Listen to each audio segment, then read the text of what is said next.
Informasi dasar dalam pembelajaran ini adalah menelaah struktur cerita pendek yang dibaca dan didengarkan.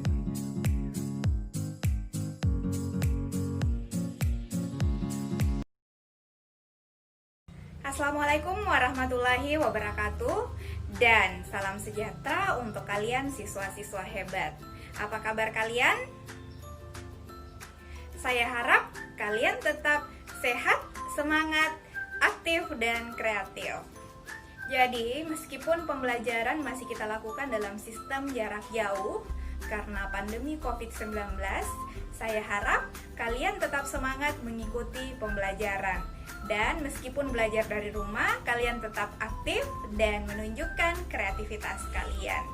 Dan jangan lupa tetap menjaga kesehatan. Begitupun senantiasa mengingatkan orang-orang sekitar kita untuk menjaga kesehatan agar terhindar dari bahaya COVID-19. Oke, pada kesempatan kali ini kita belajar bahasa Indonesia. Materinya adalah cerita pendek atau cerpen. Ada yang tahu apa itu cerpen? Atau ada yang sudah membaca cerita pendek? Oke, sebelum kita membahas lebih berlanjut tentang cerita pendek, yuk simak dulu kutipan cerpen berikut.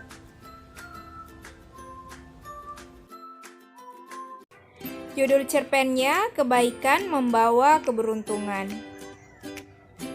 Meskipun dia harus berjualan di sekolah, dia sama sekali tidak merasa malu. Padahal banyak teman-temannya yang selalu mengejek dirinya. Bahkan ada sebagian guru yang tidak menyukai perbuatannya tersebut. Tetapi itu semua tidak menjadi masalah bagi Doni. Dia telah kebal dengan itu semua karena dia memiliki cita-cita yang lebih kuat dari ejekan-ejekan yang menghampirinya. "Kamu masih mau membeli makanan kotor itu, Aisyah?" kata Anjar dengan nada menghina. "Kenapa kamu berbicara seperti itu? Apa kamu tidak malu makan makanan seperti itu? Donat itu mengandung kuman yang sangat banyak. Kalau kamu mau, nanti aku belikan pizza." Anjar menjawab sambil merampas donat yang ada di tangan Aisyah dan membuangnya ke tanah. Melihat perbuatan Anjar, Aisyah menjadi marah. Dia pun hendak menampar Anjar, tetapi Doni menghalanginya. "Sudahlah Aisyah, nanti aku ganti yang baru. Jangan dipermasalahkan. Apa kamu tidak tersinggung dengan perbuatannya?" "Sudah, tidak apa-apa kok. Kau dengar sendiri kan, dia pun mengakui kalau kue yang dia jual tidak sehat," ejek Anjar.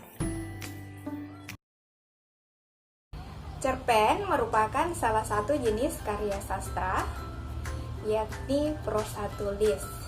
Biasanya berbentuk naratif dan bersifat fiktif. Kisahan dalam cerpen itu relatif lebih singkat dan peristiwanya hanya bagian peristiwa penting yang dialami tokoh atau peristiwa paling menarik. Jadi, ciri khas cerpen itu lebih pendek ya. Namanya juga cerita pendek.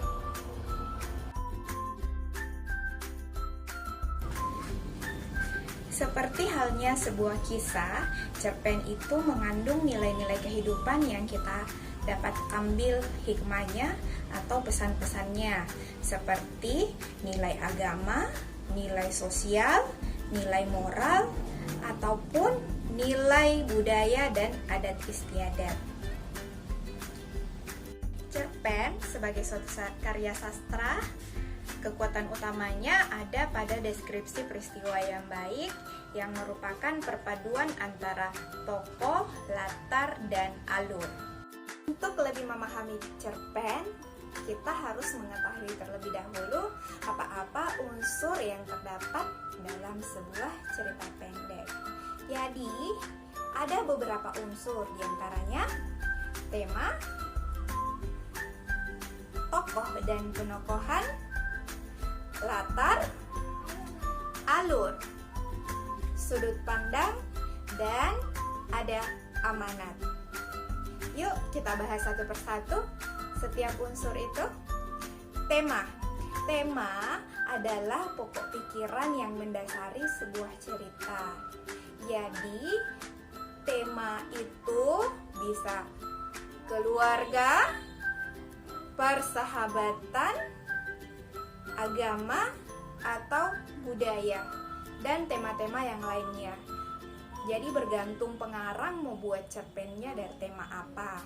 Kemudian ada tokoh. Tokoh adalah pelaku yang terlibat dalam cerita atau orang yang terlibat dalam cerita. Ada penokohan, watak atau karakter tokoh dalam cerita.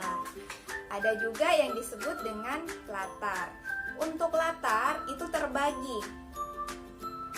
Ada latar waktu, tempat, dan latar suasana. Latar waktu adalah waktu yang muncul dalam cerita. Apakah pagi hari, sore hari, senja, atau penggambaran waktu tertentu dalam cerita. Sementara itu, latar tempat. Tempat terjadinya peristiwa dalam cerita pendeknya. Bisa di rumah, di sekolah, dan lain-lainnya. Dan yang terakhir adalah latar suasana. Bagaimana suasana yang tergambar dalam ceritanya. Ada juga alur. Alur adalah rangkaian peristiwa dalam cerita. Jadi bagaimana jalinan cerita dari awal sampai akhir. Ada juga yang disebut dengan sudut pandang. Sudut pandang adalah posisi pengarang dalam cerita. Bagaimana si pengarang menempatkan diri dalam sebuah cerita. Dan ada amanat. Jadi hal penting juga dalam sebuah cerita adalah amanat. Amanat merupakan pesan yang terkandung dalam cerita pendek. Sudah mengerti tentang cerpen dan unsur-unsurnya? Selanjutnya kita akan bahas struktur cerita pendek.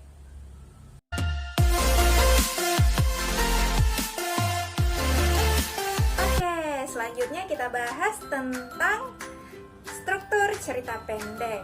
Struktur cerita pendek itu ada 4. Orientasi, kemudian ada rangkaian peristiwa,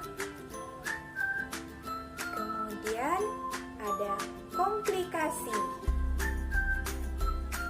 dan yang terakhir adalah resolusi. Perhatikan gambar berikut. Struktur cerita pendek dimulai dengan orientasi. Orientasi merupakan penentuan peristiwa, kemudian penciptaan gambaran visual latar, atmosfer dan waktu kisah, pengenalan karakter dan arah menuju komplikasi. Setelah itu ada bagian rangkaian peristiwa. Di sini kisah berlanjut melalui serangkaian peristiwa tak terduga. Dan selanjutnya ada komplikasi. Komplikasi ini berkaitan dengan cerita bergerak seputar konflik atau masalah yang memengaruhi latar waktu dan karakter. Tokoh utama mengarah ke solusi. Dan sementara itu yang terakhir adalah resolusi. Resolusi berkaitan dengan solusi untuk masalah atau tantangan. Nah, di sini pengarang mengakhiri cerita. Setelah membahas struktur cerita, sekarang kita lihat soal latihan.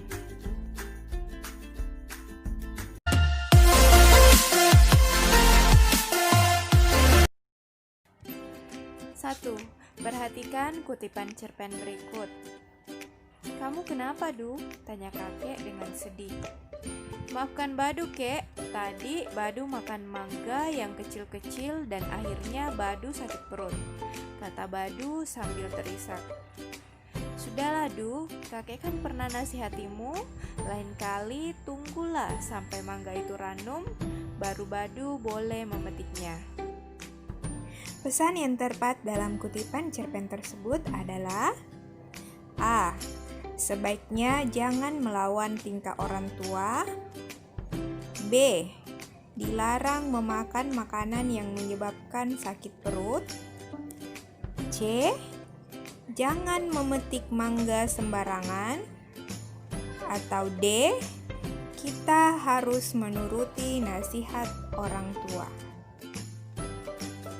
Jawaban yang tepat adalah D. Kita harus menuruti nasihat orang tua.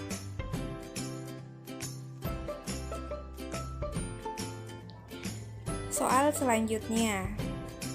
Lelaki itu sejenak tengada, kemudian memandang tali temali kapal.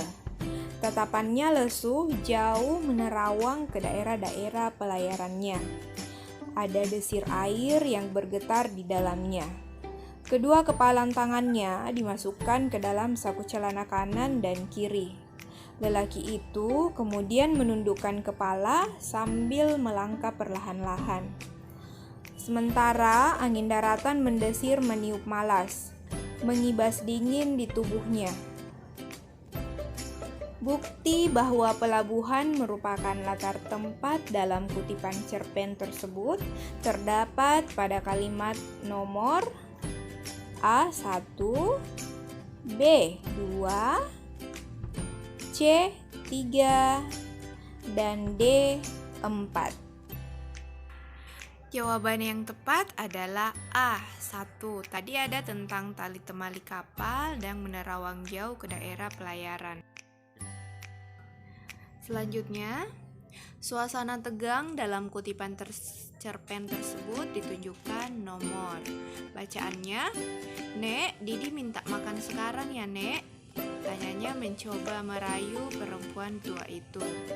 Nenek diam saja, tak peduli. "Boleh, Nek, boleh." Didi terkejut dibentak nenek. "Aku bilang tunggu, tunggu. Kau tidak mengerti? Tunggu. Sebentar lagi kakekmu pulang." Diam-diam Didi melihat jam di atas meja kecil dekat radio. Sudah pukul 3. Suasana tegangnya apakah 1, 2, 5, 6, 3, 4, atau 6 dan 7? Jawaban yang paling tepat adalah B, 5 dan 6. Saat Didi terkejut, neneknya membentak, bilang tunggu dan tunggu.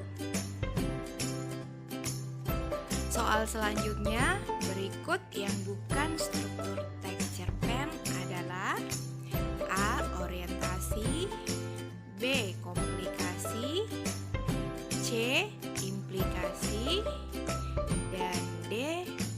Resolusi.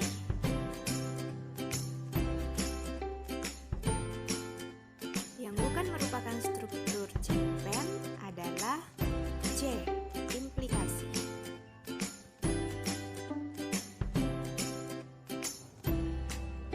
Soal terakhir. Kutipan teks cerpen tersebut memuat bagian bacanya seperti ini. "Apa-apaan sih lo? Posternya kan jadi sobek." "Sorry Rin, gue benar-benar gak sengaja." Rinta sama sekali gak ngegubris pembelaan Anya. Ia masih memandangi poster Blur kesayangannya yang kini sudah terbagi 2 karena robek. "Rin, sorry ya, gue..." "Ah, udah deh, pulang sana," potong Rinta kesal. Matanya sudah sembab, hampir nangis. Anya gak mau memperburuk keadaan, ia pun langsung keluar dari kamar Rinta dan bergegas pulang. Apakah orientasi, resolusi, komplikasi, atau koda? Ingat-ingat materi yang tadi ya, dan silahkan kalian jawab. Demikian pembelajaran kita hari ini. Sampai jumpa pada video pembelajaran berikutnya. Sekian, wassalamualaikum warahmatullahi wabarakatuh. Jangan lupa patuhi protokol kesehatan.